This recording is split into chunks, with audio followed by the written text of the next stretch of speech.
1, 2, 3. I'm on. Okay. Good morning. Good morning. As Brad said, my name is Scot McKnight. My wife, Chris, is with me. She'll be here for the second service. And we live in the northern suburbs of Chicago, where last week the wind chill was below zero. Nice and just long sleeve weather. We grew up together, my wife and I, in Northwest Illinois, in a place called Freeport, Illinois. Has anyone heard of Freeport, Illinois? 1 or 2, that's good. We make it on ESPN every year by nicknames. We were the Freeport Pretzels. That is a fierce and awesome name for a sports team. So we twisted people up. That's what we did.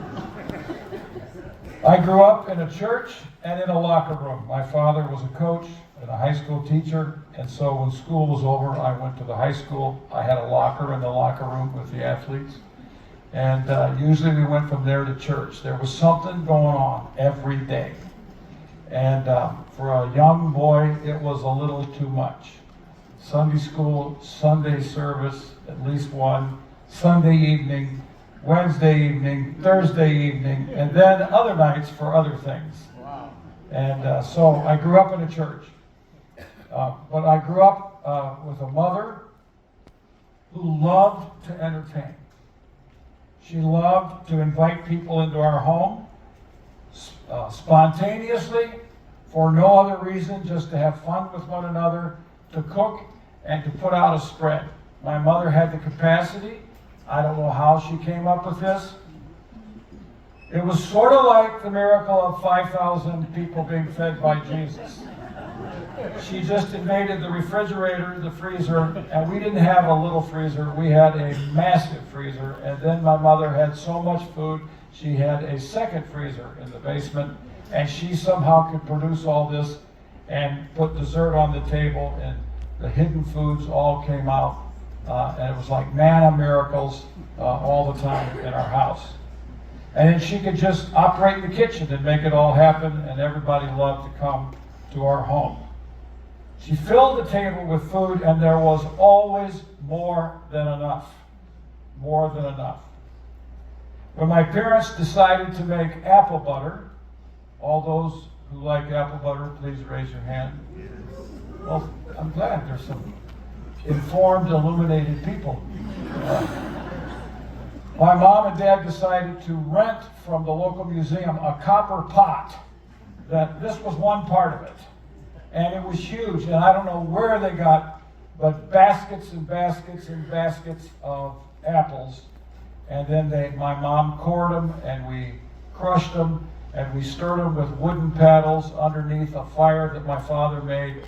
And smoke was all over the place, and it took all day long. By the end of the day, my mother had filled enough bell jars of apple butter, and now my memory runs out, so I will live with the fictional imagination of someone who grew up in a Baptist church and say that it lasted us more than a year. But one time, my parents were in Georgia, and they bought peaches, and baskets of peaches. And for some reason, they were sort of white peaches with a pinkish pit. And when my parents made peach preserves, they turned out pink. And they were beyond tasty. And there was more than enough. And they were really good. And my parents never achieved those peach preserves again. So, my parents taught me the principle of watching things grow in a kitchen. And my dad then, when I was in junior high, had a garden, but it wasn't big enough, so a farmer gave him an acre. So our family garden was an acre, which is a lot of space, and a lot of corn, which meant we shucked a lot of corn and cut them up and froze them. And one time, I remember my father, this is the way they operated. They had so much corn, so many green beans. My dad just put bushel baskets of this food in the trunk of the car And when he got to church, he just opened up the trunk and people came and took all they wanted. So our garden was a farm. Jesus' mother one time was in charge of a wedding. All right? And we're going to read now John chapter 2, verses 1 through 11. I think it'll be on the screen. Is that correct? We have that? Here we are. Okay. I don't know if the text that I'll read here, I'll just read this text. I'll just stand. Is that okay? Is there too much shine on the top of my head? I was speaking at one church one time, and they made me go in the green room, and they put stuff on my head to knock off the shine. You know, women are supposed to have the glory of their head as their hair. I have more than they do. So I like this. On the third day, there was a wedding at Cana in Galilee. And this is a little village that you can visit today in Galilee. And it's populated. And the mother of Jesus was there. Now, this is an interesting expression. Jesus was also invited.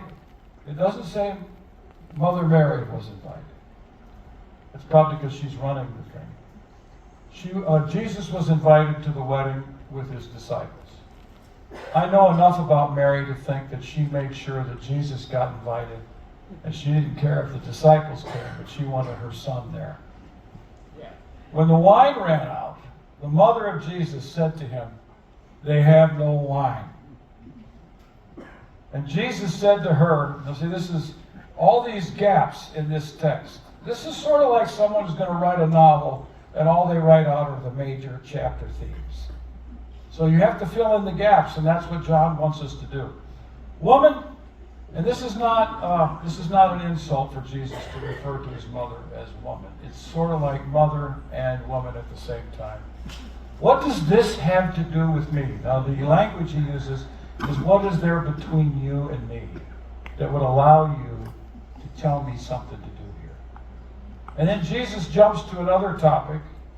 My hour has not yet come. His mother said to the servants, "Do whatever he tells you." Now, you can use your own tone to figure out. Do whatever he tells you, or this is cool. Do whatever he tells you. This might be cool. You have to figure it out. Now, there were 6 stone water jars there for the Jewish rites of purification. These jars would have been about this high. These are great big pots. So, huge planter in your backyard or somewhere. 6 of these water jars for the Jewish rites of purification, each holding 20 or 30 gallons of water. And this water had to come from someplace that was running so that it would be pure. Jesus said to the servants, "Fill the jars with water." And they filled them up to the brim. No one tells us where they got that much water. And he said to them, "Now draw some out and take it to the master of the feast." So they took it. When the master of the feast tasted the water now become wine, and did not know where it came from, though the servants who had drawn it, the water, knew, the master of the feast called the bridegroom. This is to give him some information. Said to him, "Everyone serves the good wine first, and when people have drunk freely, then the poor wine. But you've kept the good wine until now." And that's the story ends. You want, what else happened? And John adds this comment. We'll look at this a little bit later. This, the first of Jesus' signs, Jesus did at Cana in Galilee, and manifested his glory, and his disciples believed in him. Maybe Mary was in charge of this wedding. I think it's likely that she was in charge, and she invited everyone to come to a home in Cana. She lived in Nazareth, and its celebration would be held. John, as I mentioned, doesn't even tell us if Mary was invited, but she has obviously made sure that Jesus shows up so that he can do what Jesus alone can do. As the story is told, they ran out of wine. Nothing is as embarrassing to a host as to run out of food when you're serving people.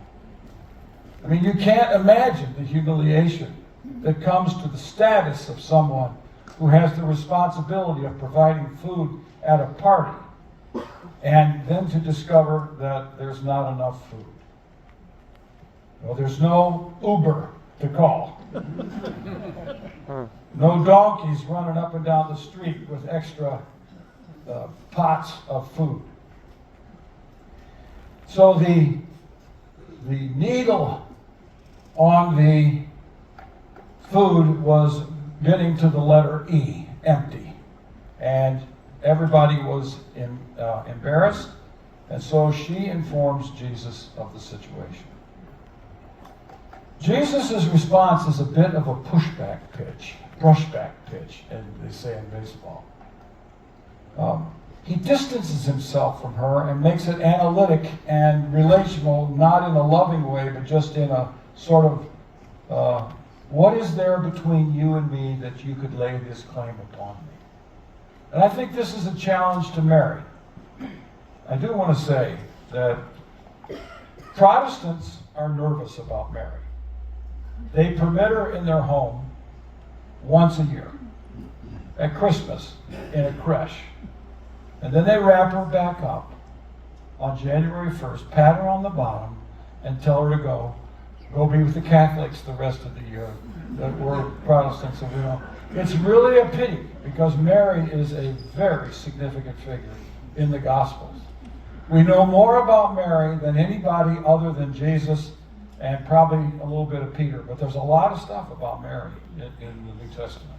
So I would urge you to reclaim Mary for your own faith. And it doesn't make you a Roman Catholic to like Mary. In fact, one time I was writing a book on Mary. My mother didn't know this. Now that I'm talking about my mom. She said, "What are you writing a book about? What are you writing now?" And I said, "I'm writing a book about Mary." This is a quotation. Why? She's Catholic. I said, "Mom, she's the mother of Jesus." "Well, yeah," she said, "I guess she is. So Mary, Jesus pushes back on Mary. Now, if you watch the Mary of the Gospels, this Mary is a confident woman, and she probably did not look like the art of European cathedrals with a beautiful blue cape and puckered lips and rosy cheeks and always pious and pensive. I think Mary looked like someone who had just come out from the garden and had rolled up her sleeves, and she was ready to make things happen. That's the Mary of the Gospels, and that's the Mary who was the mother of Jesus, who prayed the Magnificat that Herod the king would go down and her baby would be on the throne. That's Mary. And Jesus says, "The time is not now. My hour is not yet." Those who read the Gospel of John carefully, and it takes a while to get used to the vocabulary and the way John works, will understand that the hour term in the Gospel of John refers oddly to the crucifixion as the glorification of Jesus and his ascension. So my hour has not yet come is almost a way of saying it's not time for me to reveal my glory as I think you're trying to ask me to do. Perhaps then, and I don't know how to explain this because I said this is a bit of a gap, and this is where you and I are invited to fill in the gap. Mary then says, to the servants, "Do whatever he tells you." Now, did she do this because she comprehended who he was, or because she was incomprehending who he was? Was she irritated with him? Just do whatever he says. Was she exasperated with him? Was she surrendering to him? I do know this, that Jesus ended up doing exactly what his mother wanted him to do. Right? Isn't that what happens in this story? It really is quite a turn. But there are logical jumps in John's little narrative here that we are invited to fill in, because when you read this story and listen to it, you imagine it going on. And when you imagine it, you begin to fill in the gaps. That's how narratives work. And John wants you to fill in those gaps. And sometimes he'll tell you that you're wrong. You filled in the wrong thing. And other times you think, that's pretty good. I think I got it. John describes the setting. This is really interesting. 6 cavernous water jars are sitting there.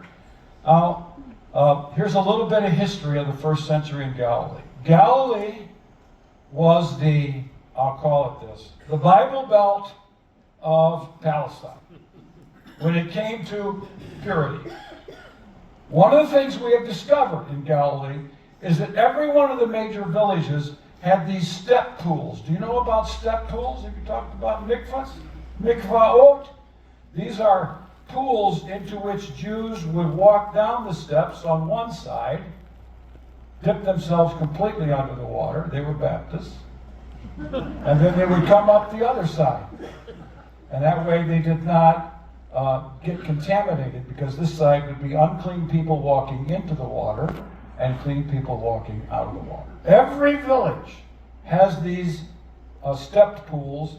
I call them sacred jacuzzis, because people understand that. But the Hebrew word is mikvah, and it's a purity pool.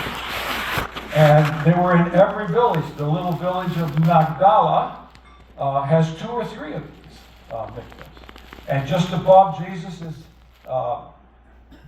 Chorazin, and Chorazin has a mikvah. We haven't found a mikvah in Capernaum, and there's a good reason for that. It's on the lake. Why build a mikvah when you can walk down to the beach and go into the water? So everybody was always observing the Jewish laws of purification. They also, we have found, amazingly, all kinds of stone cups, or vessels they're called, because stone in the Jewish world did not contract impurity. Clay did. Stone was harder, and it didn't contract impurity. So therefore, Jews had cups that had handles on both sides so they could wash their hands properly. Now, not so they'd be clean, but so they'd be pure. There's a big difference. And then they would have water in this, and they would pour it into this hand, and then with their hand cup, they could grab the cup and pour it on this hand, and that way they never had an unclean hand touching the water. Some of them just simply used handfuls of water. Mark 7 refers to this. They fill this hand, they pour water right here into a cup of their hand, and then they pour it on this wrist, they pour it on this wrist, and now their hands are in a pure state, and now they can touch. So there is a mikvah, there are stone vessels, and there are rituals of hand washing. So right next to this, at this wedding, they discover 6 cavernous jars. I don't know why we call them jars, but big vessels for purification. Now we have another jump. The author tells us that Jesus instructed some servants to draw water out of the vessel, or fill it with water and then draw out. I don't know what they draw it out, probably with one of these stone cups. And they take it to the master of the house. They give it to him, and he tastes it. And he says this. Now, this is my translation. People don't save Chianti Valley Reds until the end of the party. Instead, the custom is to serve Chianti Valley Reds first, and then let numbed drinkers finish off the cheap wine that came from Michigan. It's a little bit loose, but it's pretty close. And that ends the wedding, and it's all over. But it does not end our pondering at this wedding. Am I doing all right on time? Okay. I got 6 minutes? 19. 19 minutes, okay. All right. Because my thing said 9:58. Okay. How long you want? I know one thing, that I grew up in a Baptist church without a clock, and that confusion is enough that I'll go until I'm done. My parents' theory for living was not to provide for themselves. My parents' for living was to provide for all who were in need. Perhaps they arrived at such a habit because my mom and dad both grew up during the Depression in Southern Illinois. My father's father was a coal miner, and my mother's father died when she was very young. But they became agents of generosity in our community. My father told us often that he had to hunt for his family's food, and he had 5 sisters and brothers, 2 parents, and anybody else my grandma invited for dinner. And so he would hunt rabbits, and he would hunt squirrel, and he would hunt quail. There were lots of quail in Southern Illinois, but my dad's favorite time of the year to provide food for the family was summer, because he could fish for bass with topwater lures on southern ponds. And there's nothing like Fred Obregas' jitterbug for those who like a cool evening on a pond fishing. But my parents always cooked enough for leftovers. There were always leftovers of everything in the refrigerator. We didn't have, as I said, just a refrigerator. We had freezers full of food, so that my mother could pull out, this is a biblical echo, both old and new, for whatever was needed. There was always more than enough. Always more than enough. 6 vessels of Chianti Valley red wine. I've calculated. I spent too much time doing this. 907 bottles of wine. LOL. The only way to see what Jesus has done here is that it is an exuberance. You could invite everyone from Nazareth and Cana to this wedding, and there would be more than enough wine. More than enough. 907 bottles of wine is an extravagance. It's ridiculous. It would be like my mother and father purchasing and filling a grocery store for our family. Way too much. Why would Jesus do this? Jesus wanted to fill Smith's, is that your grocery store? With apple butter. And those who don't like it, I just feel bad for you. You'll miss the party. Wine is a symbol of joy. It is used at celebrations.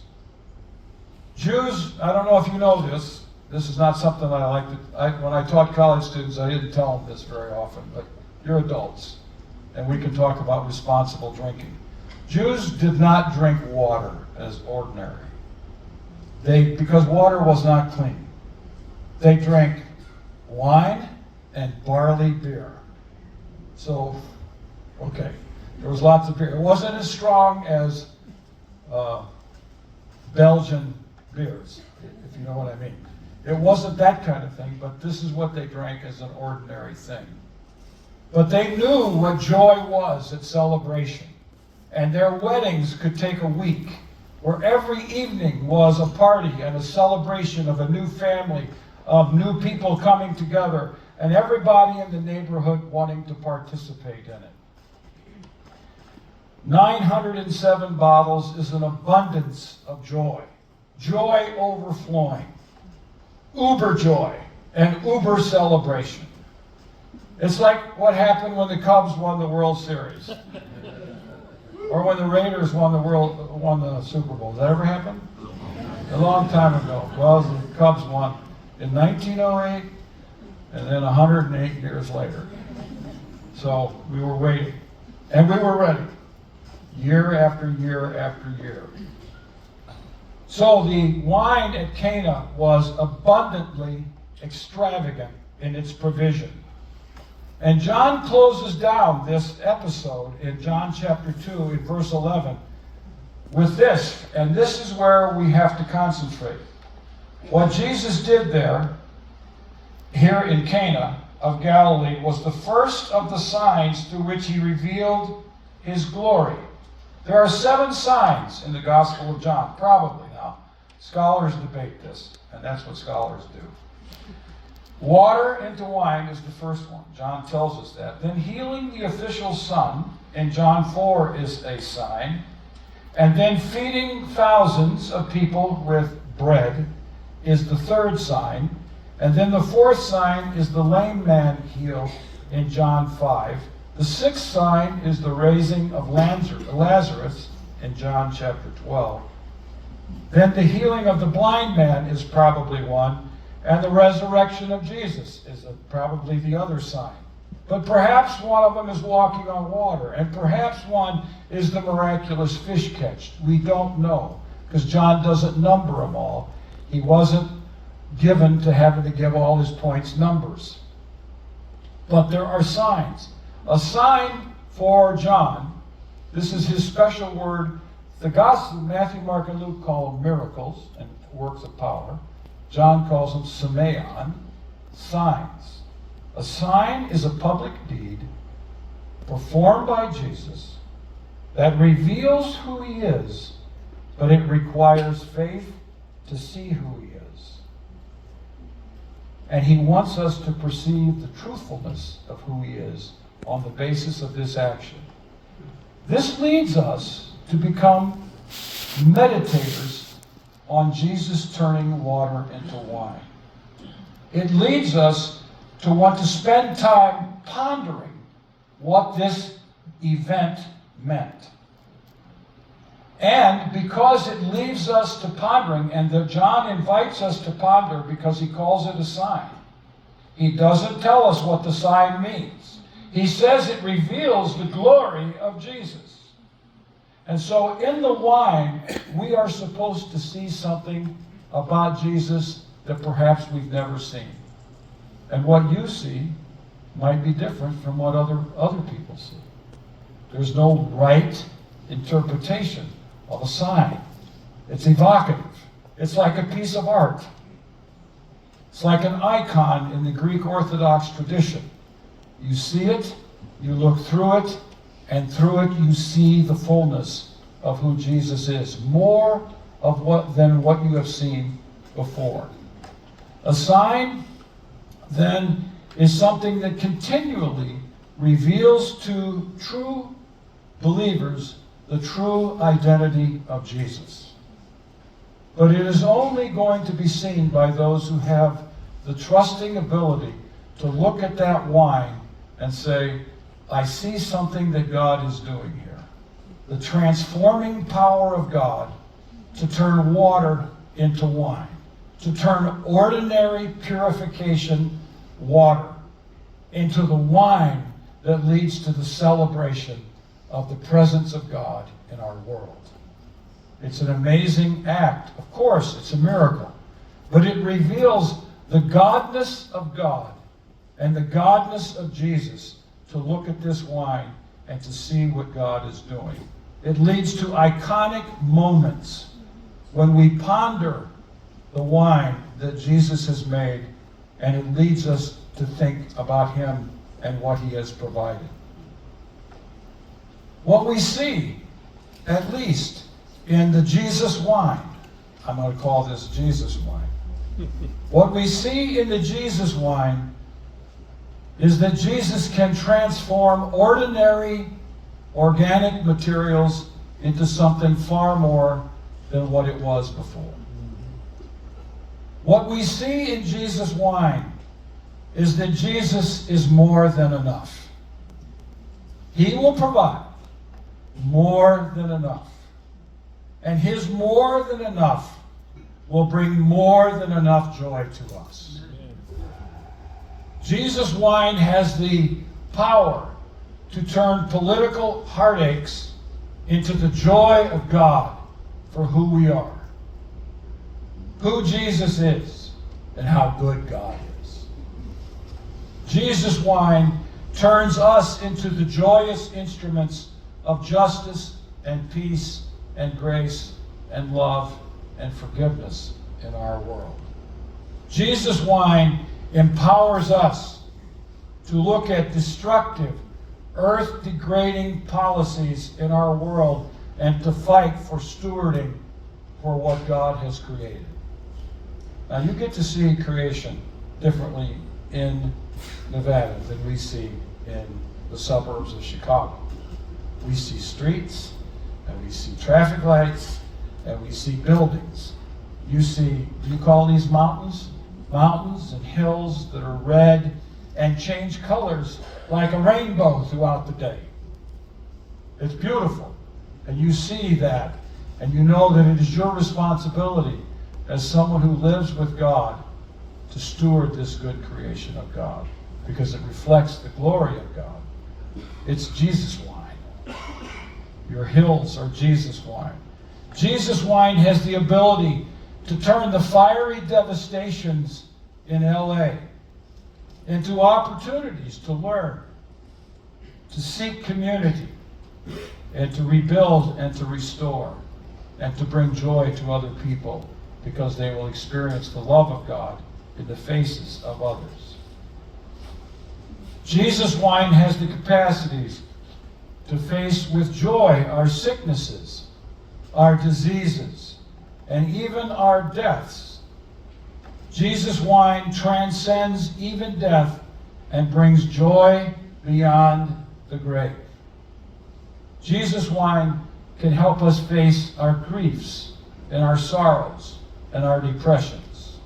Most of all, Jesus wine teaches us to be celebrants, to celebrate the goodness of God in the wine that Jesus provides, to become instruments of joy in our world, and to relish each day as an opportunity to walk with God and to serve others. Peter tells us in 1 Peter, take and drink. And he says this, because Christos is Christos in Greek. Christ is delicious. Christ is gracious. Christ is kindness. Christ is sweet. And today we will have communion. And I would plead with you to treat the grape juice as Jesus wine. The wine that provides for us the joy that we can celebrate because of who Jesus is. And contemplate the sign that Jesus created in John chapter 2. Thank you.